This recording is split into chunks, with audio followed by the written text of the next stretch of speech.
ராஜா தனக்கு பக்கபலமா இருக்கிறதுக்காக கூட துணையா இருக்கிறதுக்காக ஒரு தளபதியை தேடுறாரு.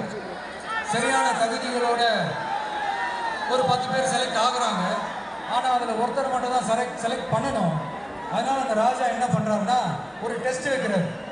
அந்த 10 பேர் கையிலையும் விதை நெல்லை கொடுத்து இதை நல்லா வளர்த்து கொண்டு வாங்க, ஒரு 3 மாசம் கழிச்சு வாங்கன்னு சொல்லி அனுப்பி வச்சிருக்காரு.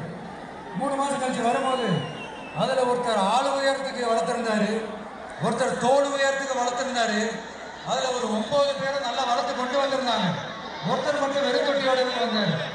என்னன்னு கேட்டதுக்கு நானும் தண்ணி பார்க்குறேன், உரை வச்சு பார்க்குறேன், வளரவே மாட்டேங்குது ராஜா, என்ன பண்றதுன்னு தெரியலன்னு சொன்னதுக்கு ராஜா அவரை கட்டி அணைச்சிக்கிட்டு இனிமே நீதான் என்னுடைய தளபதி, எல்லா அதிகாரமும் உனக்குதான் சொன்னாரு. ஏன்னா அந்த 10 பேர் கையிலையும் ராஜா கொடுத்தது அவித்த விதைகள், அது முளைக்கவே முளைக்கும்.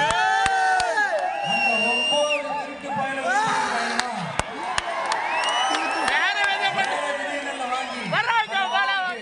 ராஜாவையும் மக்களையும் ஏமாத்திருக்கிறாங்க. ஆனா இவர் மட்டும் உண்மையை போட்டு உடைச்சிட்டார். அதனால ஒரு நாட்டுக்கு திறமை எந்த அளவுக்கு முக்கியமோ அந்த அளவுக்கு உண்மையும் நேர்மையும் முக்கியம். இப்போ நீங்க எல்லாரும் தான் அந்த ராஜா.